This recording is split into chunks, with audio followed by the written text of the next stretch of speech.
तो भाइयों, lookism chapter 6 और 2 फाइनली आ चुका है और जो एंडिंग ले है ओजी डैनियल का हार जाना, वो एक नॉर्मल डिफीट नहीं है, ये एक अमेजिंग टर्निंग पॉइंट है स्टोरी के लिए।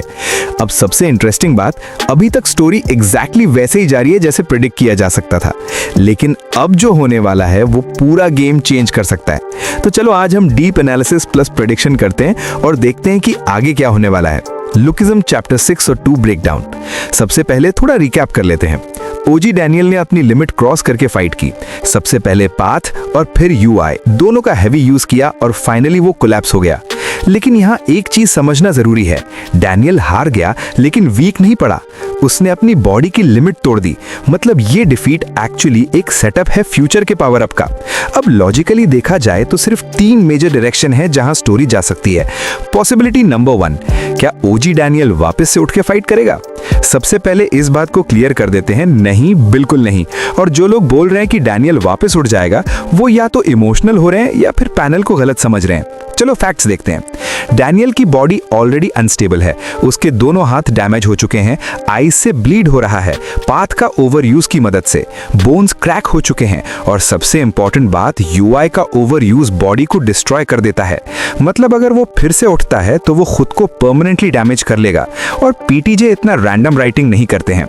इस स्टेज पर डैनियल का उठना स्टोरी लॉजिक के अगेंस्ट है, इसीलिए क्लियरली बोल देता हूं, ओजी डैनियल का कमबैक इस मूवमेंट पर नहीं होने वाला। अब आते हैं सेकंड पॉसिबिलिटी पे, क्या जिन पाक वापस से उठ सकता है? अब ये थोड़ा ट्रिकी है। देखो, जिन पाक एक नॉर्मल फाइटर नहीं है, उसका पूरा कैरेक्टर ही बिल्ट है ऑब्सेशन और रिवेंज पर।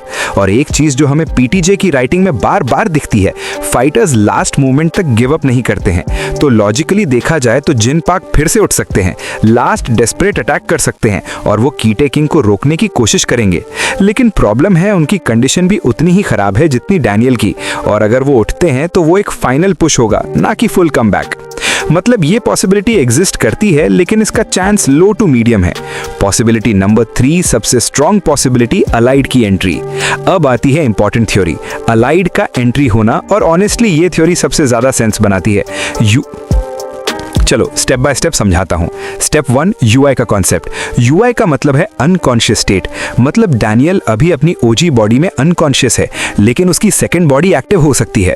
Step 2, second body activation. ये सबसे बड़ा ट्विस्ट हो सकता है, डैनियल अपनी दूसरी बॉडी में उठ के ईटे किंग की लोकेशन सबको बता दें।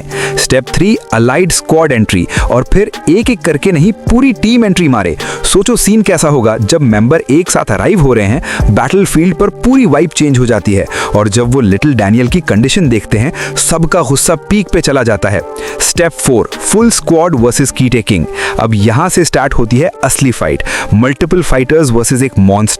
मतलब स्ट्रैटेजी प्लस रॉ पावर दोनों का use, team coordination versus individual strength.